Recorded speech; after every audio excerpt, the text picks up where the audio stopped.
Welcome to another edition of Trainers Underground. Today with me is Robert DeRook from Indiana University, and I am Don Hester from Las Positas College and Mason Associates here in California.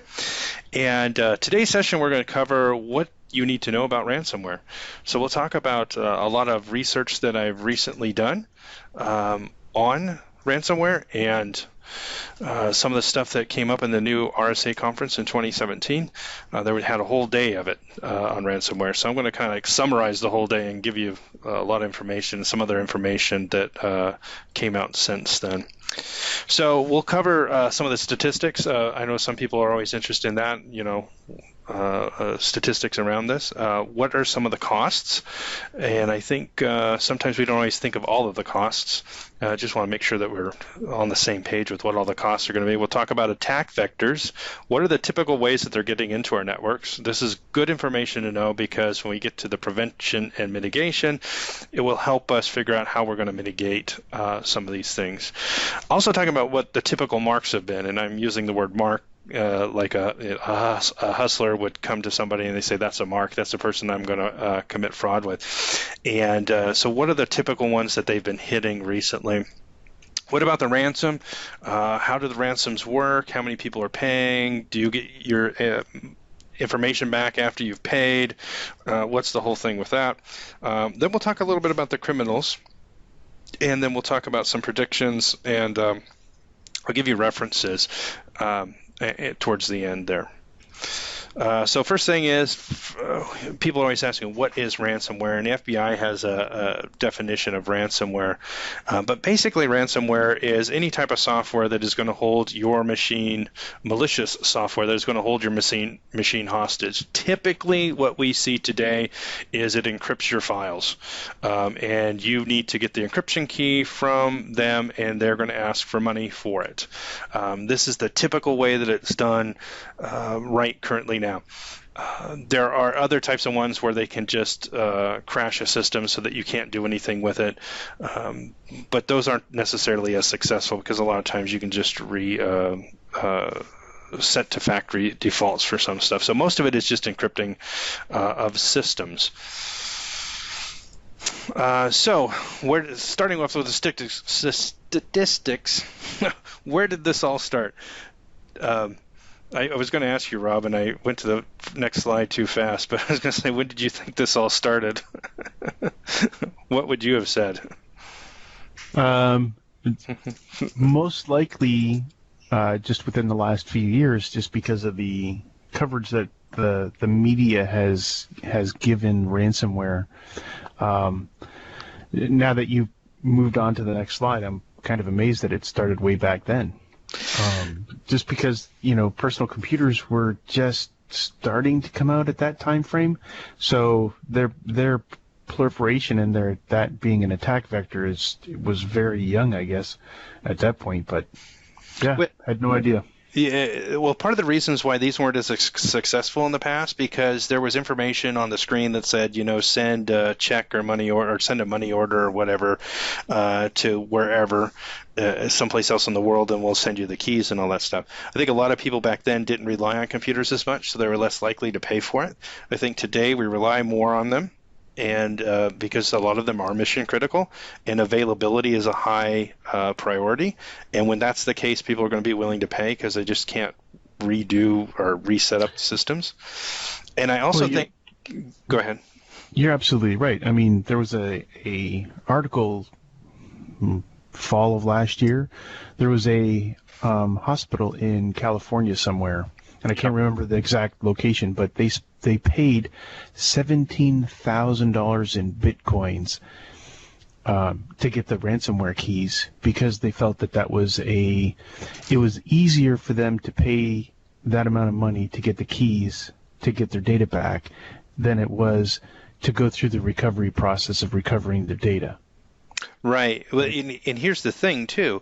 In the past, it was easier to track where the money was going, unless you sent like a money order like a Western Union or something to some other place. But today with Bitcoins, it makes it a lot easier. Anyone can get a Bitcoin, and then you can easily pay them, and then it basically nobody can really track it. So it makes it a lot easier for the the victims to pay than it was in the past, and the reliability. And I think the hospital you're talking about is probably Hollywood Presbyterian, I think was the name of the hospital that was hit.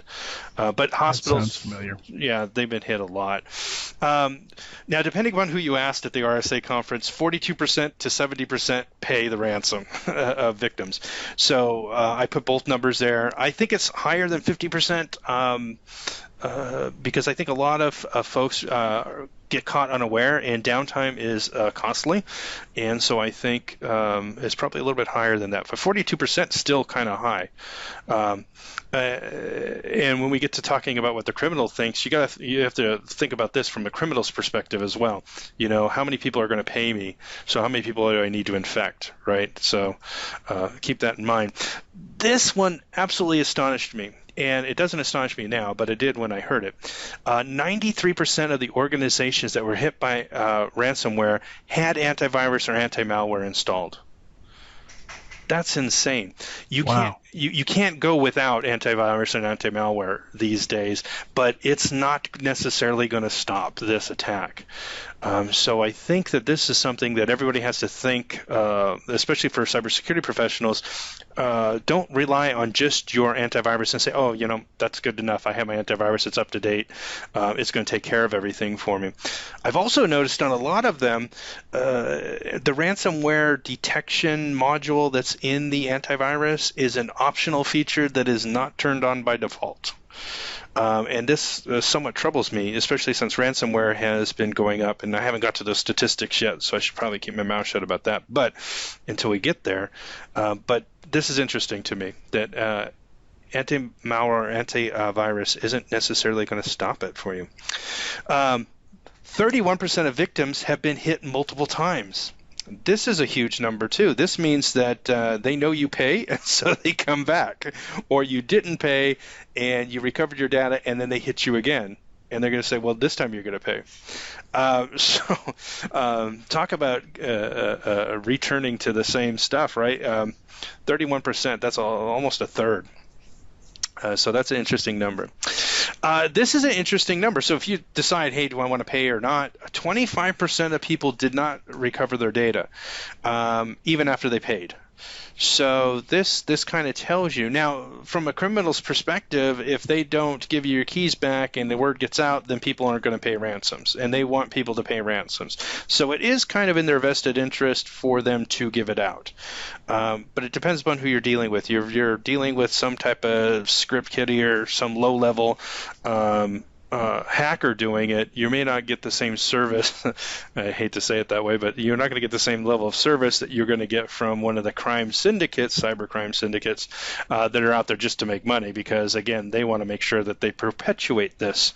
It's in their best interest if they do.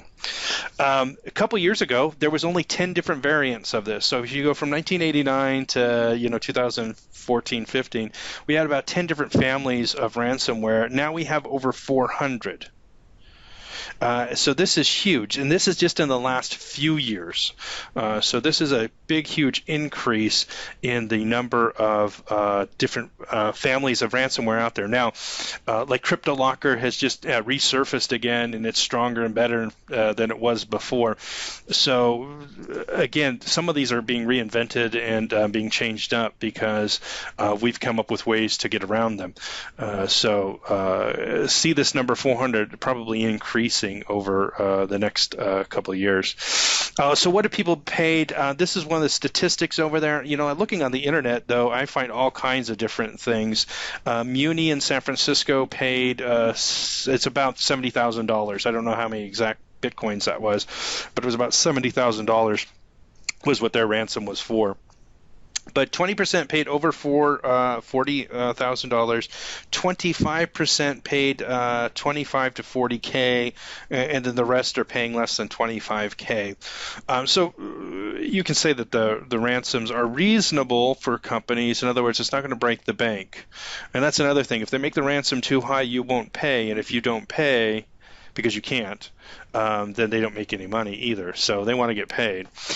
Individuals, however, that have been targeted have seen from $500 to $2,000 is the typical range that people and small businesses as well getting targeted for it.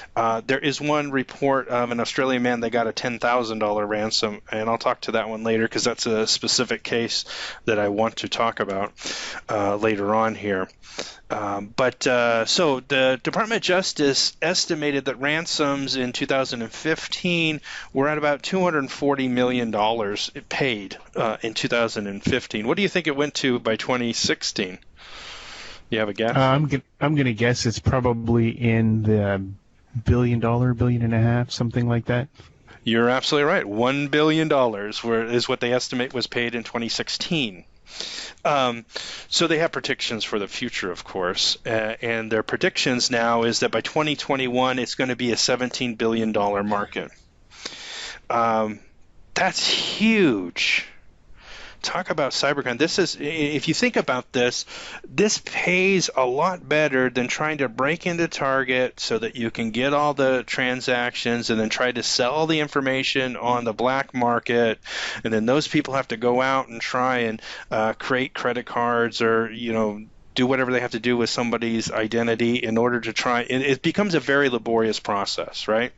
And just like any other market, the black market has the same type of forces or similar types of forces that deal with it. And the forces there is that there's an abundance of records, then records cost less. Right, Sure. so the prices per record are going down for the criminals. So they have to spend a lot of money, and it's a lot of work to turn it into money. Other than after you sell it, when somebody buys the records, turning it into money is not necessarily super easy. And it's becoming harder and harder. Well, I've read an interesting article about that the other day. The top attack vector now is no longer stealing your identity. What they're doing now is they're placing calls, right, using a phishing scheme to basically emulate that they're like the IRS or some collection agency that trying to get you to pay them directly.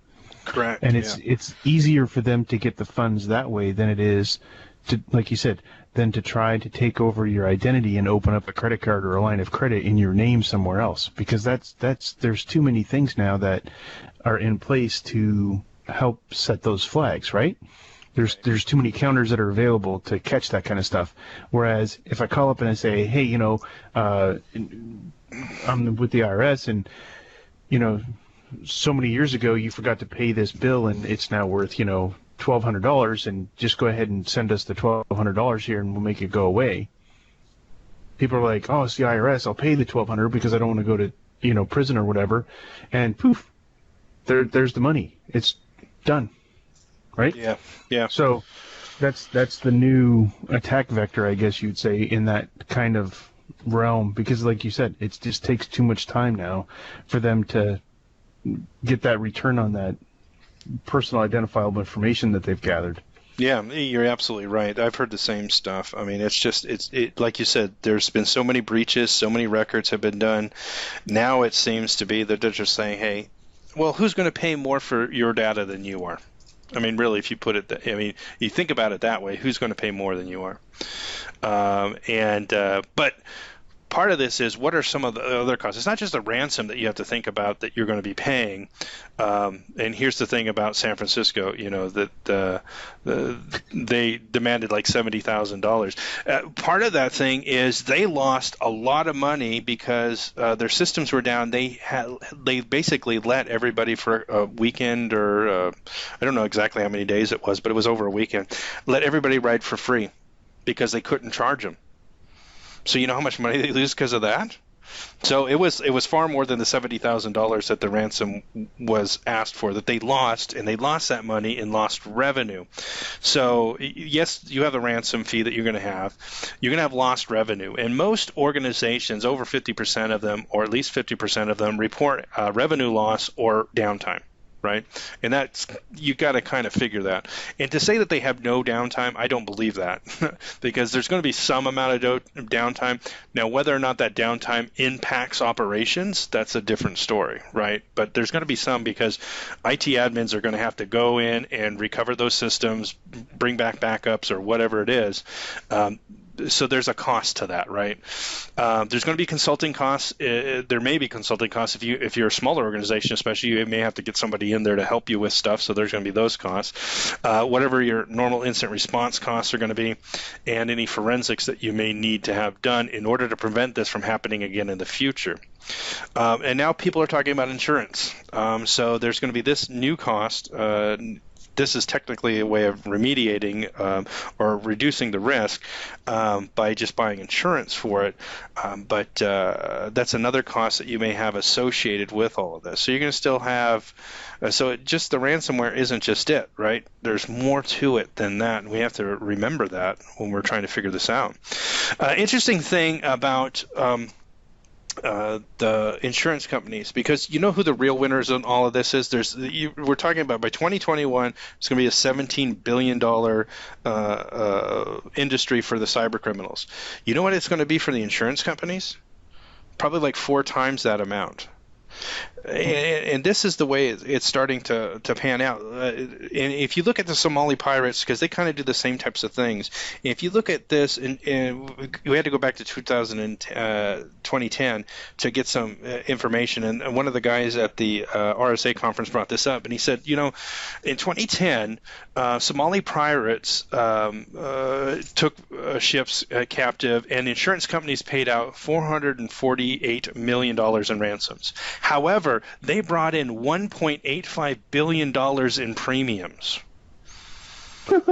So they made money hand over fist. Yes. So it wasn't the pirates that were making all the money; it's the insurance companies that were making all the money. And I'm I kind of scratch my head, and I'm maybe a little bit of a conspiracy theorist, but I'm like, do the insurance companies hire these people? I mean, anyways. But the idea is, the insurance is going to be a big market here for this. It's the guy that was talking about this was talking about the insurance companies. They're not quite ready to deal with the cyber stuff as much as they are with casualty and all that other stuff and life insurance, because they come up with all their actuarial tables to kind of figure out how everything's going to pan out so that they always make money. But a lot of them have something similar to PCI. When I say similar to PCI, and that is, if you do not do all these things, we don't pay the ransom. Right. And again, PCI is the same type of thing as black or white. Are you PCI compliant or are you not? And there's no in between, all right? If at the time of the breach you're not PCI compliant and the control was not in place and then someone hacked you, you're responsible for all losses. The insurance companies are taking the same type of approach with that, and that's going to be devastating for a lot of businesses because IT is dynamic and it's difficult to make sure that all those processes are always up 100% of the time. And I always tell my students this too, as a cybersecurity professional, you have to get it right 100% of the time.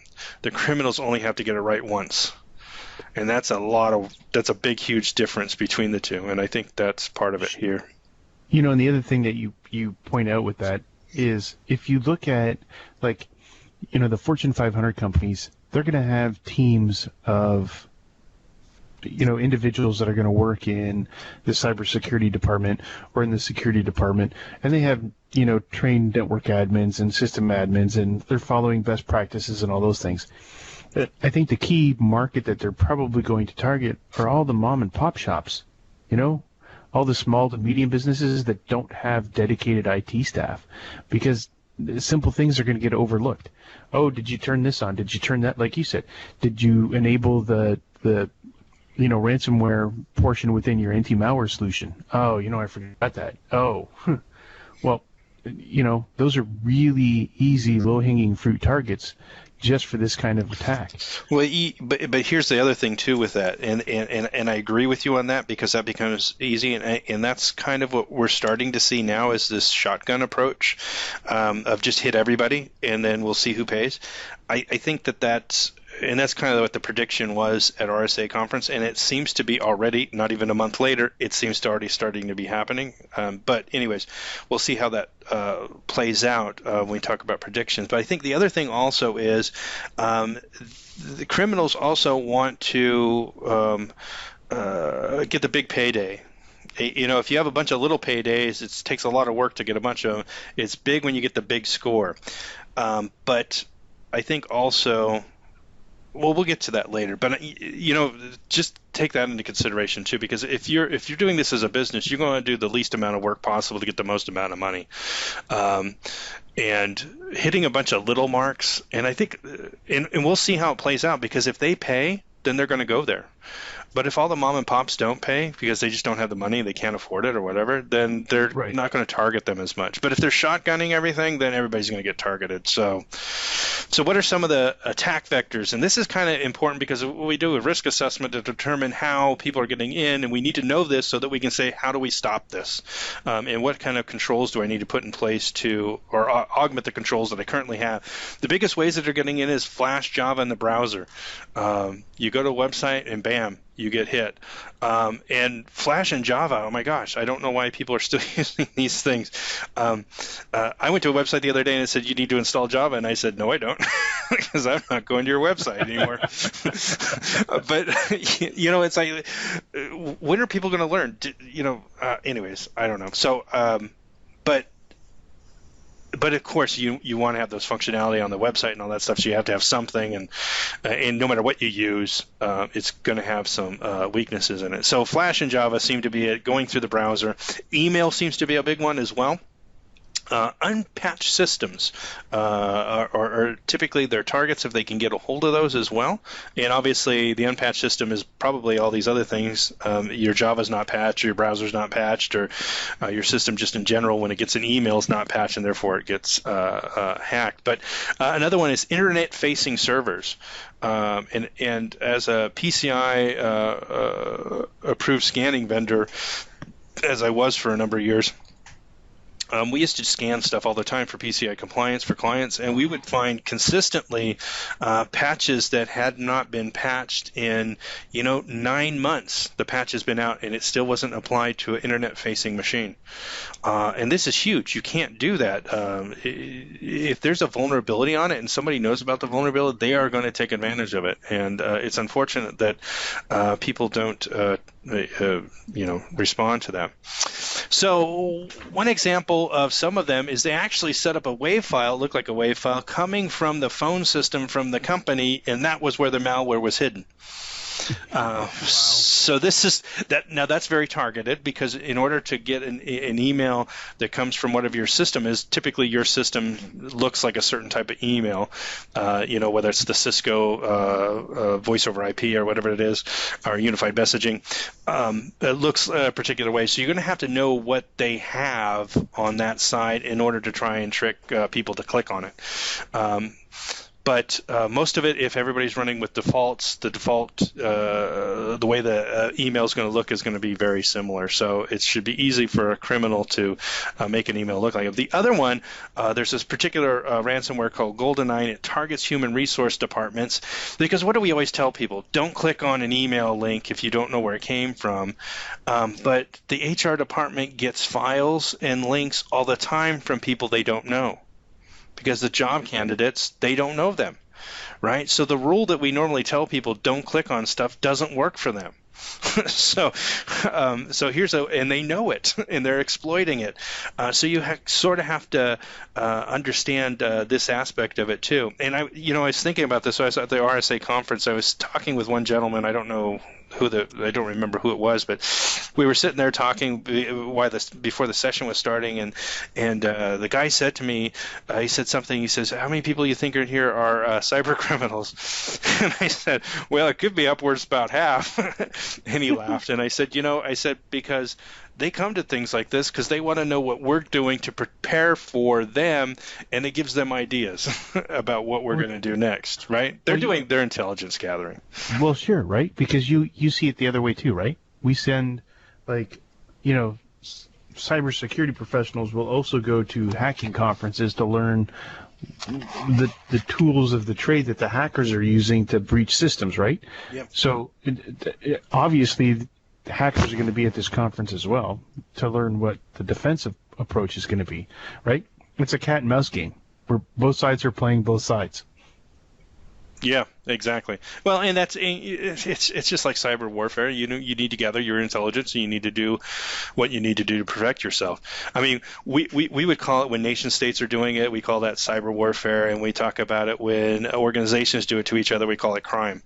It's all the same stuff, right? But so the part that we have to remember is we need to do intelligence as well, and we are doing those things. So. And that's part of it. I didn't put that under this section, but what can you do? Prevention and mitigation, and that is out of order. So don't worry about that slide. We'll get back to that. So what are the typical marks? I guess that's the next thing we need to talk about. So typical to this point in time, medical institutions, you already referenced one of those. And if you think about it, they have a high availability requirement. It's a life safety issue. So they're going to be a typical mark. Transportation, Muni was an example. Local governments everywhere. And actually, Department of Homeland Security specifically said this at the conference, that they are a mark, and education kind of falls into that. Because typically they have unpatched systems, they have money, and they're going to pay. So they're and actually, I've just recently read an article the other day that Russian hackers that are using ransomware are targeting U.S. police departments. So we're already seeing what the Department of Homeland Security was saying. IoT devices, and that even gets down to this hotel key card access problem. But what we found in this one of these instances, there was a hotel in Austria or something that got hacked, and they basically took out their key card system. And so finally the hotel just said, forget this. We'll just go back to keys. Regular old-fashioned keys. And so the ransomware people said, no, you're still going to pay the ransom because we're going to encrypt your file server. You're not going to get that back until you pay us. So once they own your network, even if you decide not to pay because of this, they can do something else. And we're starting to see that happen as well. If they can't get you one way, they'll get you another way, and we'll talk about that towards the end. Individuals, they've targeted individuals, and we'll talk about a scary story here in a minute. And also, interesting, organizations that lean to the left of the political spectrum. This one's kind of interesting, and I don't know why it's happening, and it's particular in this one, it's Russian hackers. So I don't know what they are attempting to do there. And then the shotgun approach of just hit everybody, which we're starting to now see happening. So one of them, individuals, really interesting. They've got software that'll go on your phone. There's software that will because a lot of the porn sites that people go to on their phones, you can't get the application in the App Store because the App Store is not going to promote that kind of an application. So people have to go to other websites and then install something that's not from the App Store. So they go down there, they get this thing, and they think they're going to, so that they can go and cruise porn or whatever. But what ends up happening is it takes over your phone, gets all your information, records you on the camera, like this type of thing, records you on the camera doing something compromising. Then they have the video, and they go back to you and they ask for a ransom. Otherwise, they're going to release this video. In this case, this gentleman that was asked $10,000 for a ransom, and this individual, $10,000 is a lot, and he's in Australia. And so they asked him for $10,000 in ransom, and he said, I'm not going to pay it. You can release it on the internet. Nobody's going to look at it. And they said, the hackers came back and said, oh, no, we're going to release it to all your Facebook friends and send them an individual link. And he's like, oh crap, because they got into his Facebook account as well, so they know all of his friends. So they're threatening to do this. So he says, look, I can't pay $10,000. What can we negotiate? They negotiate it down to like $3,000 or something like that. And so he's getting ready to pay, and then he says, you know what? I don't want to be a victim. And so he did a pretty gutsy thing, I think, and he wouldn't put on Facebook, basically put a note out there on Facebook saying, look, to all my friends, I've been a victim of ransomware. They caught me doing something in a private, intimate moment, and they're planning to send a link to all my friends. I would not recommend that you click on it because it's probably a way for them to get into your computer. But if you do watch it, enjoy. And I thought, oh my gosh. This is just wow. I mean, the guy was gutsy to say that, but anyways, but this is just to say that they're going to attack individuals too. So you have to be careful. Another one that I heard of that's similar to this, but what it did is it downloaded child pornography to your if you got the app on your phone, it would download child pornography to it and then threaten to contact the FBI to turn you in. So that one's probably a little bit, I mean, in that situation, I think people are more likely to pay the ransom because, you don't want to face jail time. It's not the same type of thing like you're just going to embarrass me in front of all my friends. So he got in front of it, and I thought that was probably a good idea. Get in front of it, don't pay the ransom. And I don't know if the article did not say whether he paid it or not, or whether or not they actually, when he didn't pay, actually sent it to them, all of his friends or not. So that's an interesting thing. Also, I don't know. So they're breaking into liberal groups and asking for hush money for the ransom. So I don't know if they're actually. The article didn't say that they were encrypting the data. It just said that they got their emails and all this stuff, and they were threatening to release them if you didn't pay the money for liberal groups. And to be completely honest, it doesn't make any sense to me. For a couple of reasons. One of them is it seems like conservative groups would be more likely to pay because, they typically are more along the lines like you shouldn't cheat on your wife, you shouldn't look at porn. And catching them do that would be more embarrassing to them and then more likely for them to pay to keep it quiet. And then liberal groups depends upon the liberal group too. I don't know, but more of them lean more towards socialistic type of things on the left side. So not sure why they're hacking them if they're leaning more, unless it's more like not government-wide type of, not government ideology being socialism, but more on like this social issues, like those liberal types of things. So I don't know that one. I'm interested to see how this one pans out, but it just struck me as a little bit odd as to why is it them. Criminals, know your enemy. That's what Sun Tzu said.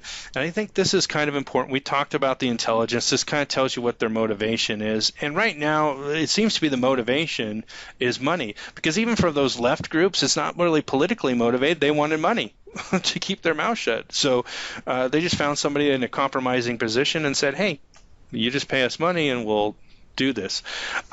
So money seems to be the thing. And the interesting thing is they seem to treat this like a business. And so you have to think like a business.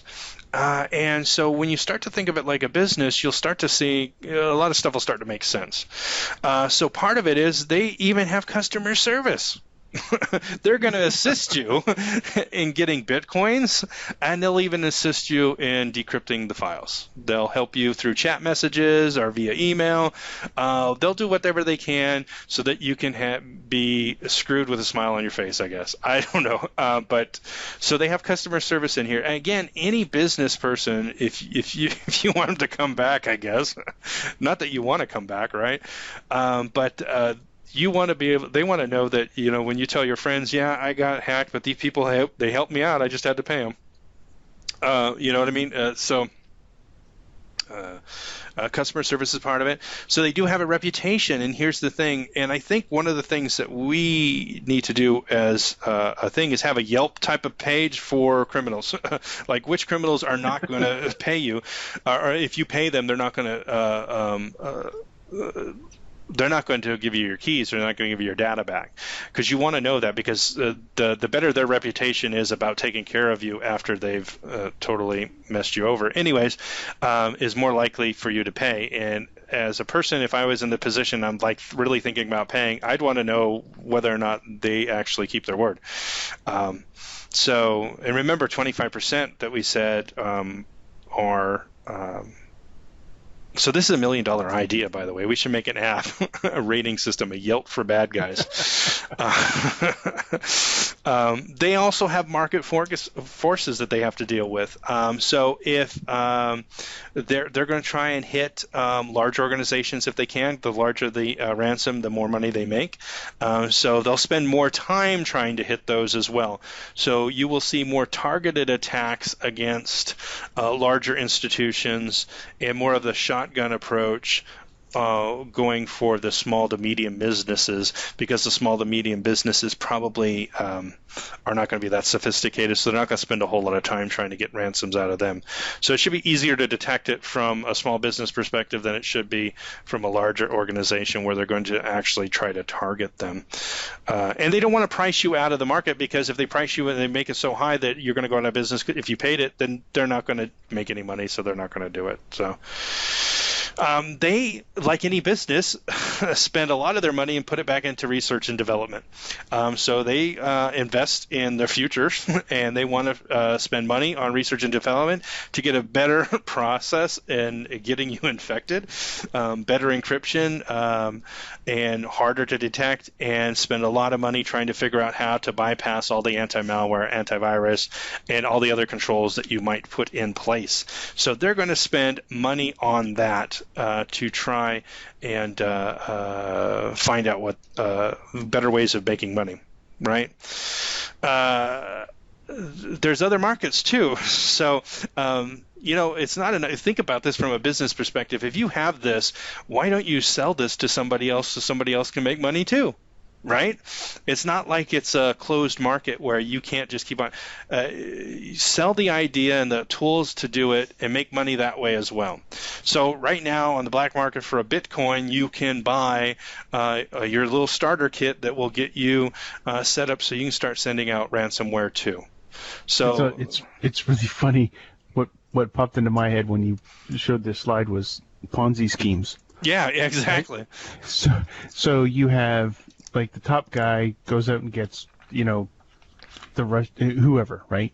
Whoever the hacker is. He goes out and gets more little hackers to join his club because they all pay a certain percentage of whatever they get to him, and that keeps trickling down. Well, that's like a pyramid scheme, right? Well, that's what I mean. So as soon as you said that, I was like, hey, that's probably one of the tactics that they use.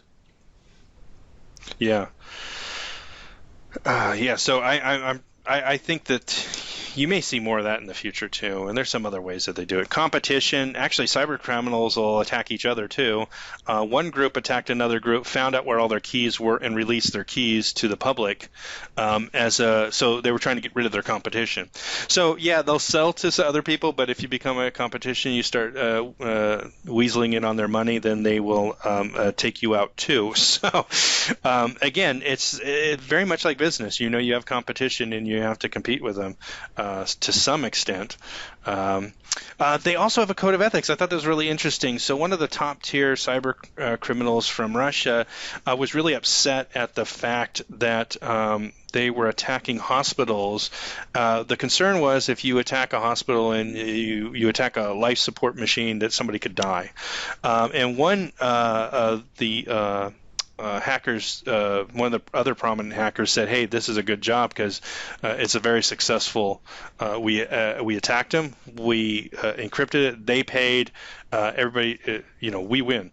So it was really well executed." But he basically came up and said, "No, that's effed up, and I hope that you or your family members are on one of those life support machines when somebody does it to you, or does it to that hospital." So there is somewhat of a code of ethics there that some of them have. They like to hit more like the Robin Hood mentality, although I don't know that they're giving to the poor, but rob from the people that can afford it and not put people's lives at risk. So at least some of them feel that way. So that you got that kind of going for you too. So prevention and mitigation. What are some things that you can do? Backups are absolute must. That's almost your only way that you're really going to be able to recover from this. But you need to have an air gap with it. So your business continuity plan, you need to have some type of way that it's disconnected, because some ransomware looks for backup files specifically to encrypt them as well. So if your backups are online, they are at risk. And they're trying to hit those as well. You should do risk assessments, patch management, configuration management, vulnerability scanning. Whitelisting applications may help as well to kind of supplement the anti-malware, antivirus, because it's critical, but it's not enough.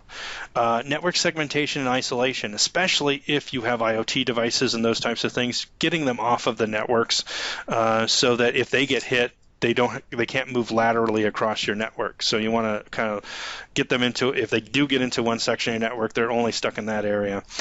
Insurance, we kind of already talked about. One of the other things that they recommended at the conference, which I was surprised, is have a Bitcoin account already established. Because having to go out and get one and all that stuff is going to take time, and that's just more downtime. So if you already have one up and running, all you do is put the money in it, pay the ransom, get your stuff back as fast as possible. So I know that sounds a little pessimistic, but got to be prepared one way or the other. Blocking IPs in and out. Outbound IPs that are connecting for command and control for bots and all that stuff, like IoT devices, specifically go into your firewall and say IoT devices, these IP ranges or whatever, cannot communicate out. If they, unless they're connected to some cloud service, but that's a risk you're going to have to take. Maybe they can only go out to that one particular cloud service provider's IP address. That idea of least accessed or least amount that we always talk about in cybersecurity, we don't always apply to outbound traffic on firewalls. It should also be on the outbound. Of course in, but also out. Monitoring activities on systems, you can do that with DLP or audit logs, that kind of stuff, security incident management logs, all that stuff, incident response. All these things become really important when we want to do that. There's free tools out there that will help you with about 30 plus of those different particular ransomwares. So they have decrypting tools. If you go to nomoreransom.org, they have a bunch of information about it. They're working with a bunch of other industry partners a bunch of industry partners are working with them to try and get as much information out there. And they're trying to thwart it in any way possible. Their website they host on AWS, Amazon's Web Services, and it was targeted by the hackers relentlessly. They were trying to do a denial of service attack on it a number of times, and the site was still up. So that's a good indication that AWS has a good mitigation for that. But it made somebody mad. So again, if you go after them, they may come after you, right? So the question is, do you pay or not to pay? That is the question, right? And sometimes it's just a lot of people pay. So the general advice that the FBI will give to you and Department of Homeland Security is don't pay it. There's no guarantee that they're going to do it. And if you pay, you're just perpetuating the beast. You're feeding the beast. Because the more you pay, the more they're going to do this, right? So it's a catch-22. You can do the self-preservation thing, pay the ransom, and be back up and running. Or you can fall on your sword, be the sacrifice, and protect the rest of society by saying, we screwed up, we'll just have to eat it on this one, we're not paying the ransom. If you don't pay the ransom, that is better for society as a whole, but that's only if everybody else does it. Right? Getting everybody else to agree to that is the hard part. Because if we all agreed we're not going to pay a ransom, then they wouldn't do it. And this is why, and this is very important, this is why the authorities say this, they do not negotiate with terrorists. Because the second that you negotiate with them, then there's all kinds of terrorists everywhere. It's the same thing. So we're kind of in a thing, and people are already paying them. So if you pay, You will either get your money data back or not. If you don't pay, you can try and recover it. You can try the tools that we talked about, or you can try coming back from backups. Talk about this. There's a good story about a police department, just briefly. They said, hey, we're not going to pay it, so we're going to recover our backups. So they tried to recover their backups onto the machines, and it destroyed all the encrypted data, but then they also found out that the backups were not adequate and they couldn't recover it. So they went back to the criminals and said, hey, we're going to pay for it so you can give us the key so we can recover it. And guess what? They already deleted their data, so they paid a ransom, and they still don't have their data. Dumb. Anyways, so new options. Criminals are offering you, if you get 2 or more of your friends infected, you don't have to pay. So again, just like a business, hey, look, you can have free gym membership, just get 2 of your friends to join. Right? So this is getting down to that pyramid scheme that you were talking about right there. Yep. So they're doing the same type of thing. This is what I'm also predicting will happen with this.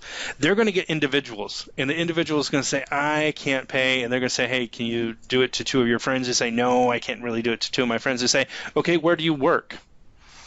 Oh, I work at, this place. Great. Take this code to your job and execute it, and then you don't have to pay. Now, wow. Think about that from a business perspective, right? The little fish versus the big payday. You got the little fish easily. Now you can get the big fish.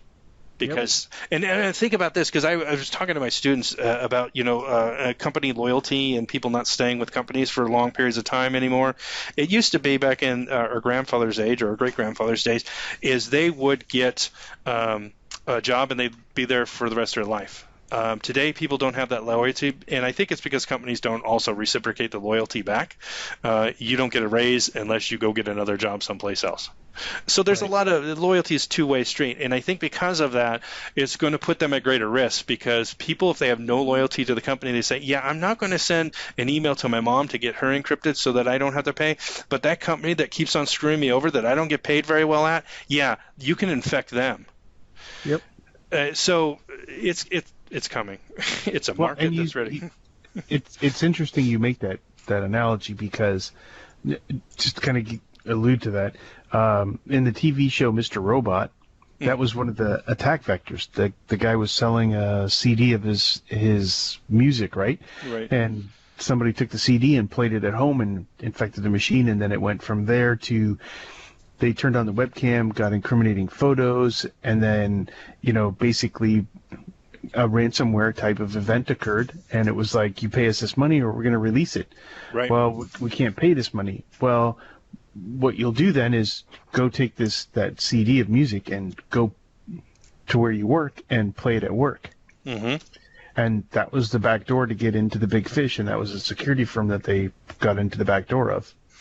So it's, Yeah, that should scare everybody else more than anything else because you do all your perimeter defenses. Insider threat is still the biggest thing. Yep. And just to reiterate again, remember 25% of people don't get it back even after they pay. So do you pay? Well, you got a 75% chance that you'll get your data back. So, but again, pointing out, you're just feeding the beast. You're perpetuating the problem. You're not making it easy. If it's easy payday for hackers, they're going to keep on doing it. They're going to go where they make money. One of the reasons why they stopped, whether hacking's not becoming as big of a thing and trying to sell records on the black market is because it doesn't make as much money and there's a lot of effort gets put into it. Less effort, more money with ransomware. So I expect it to increase. It may be over $17 billion by 2021. Predictions, a couple people predicted that in-vehicle informant or your head computers in your cars are going to be the next target. You're more likely to pay a ransom if you're driving in the car and they take over control of it.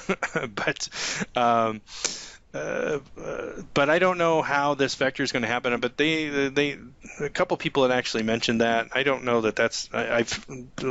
You're starting to see a lot of hacks for cars nowadays, but not seeing that. The other one is Doxware, which is a new variant on ransomware, and basically it's a combination of what we saw with the ransom for the left-leaning organizations and the encrypted side.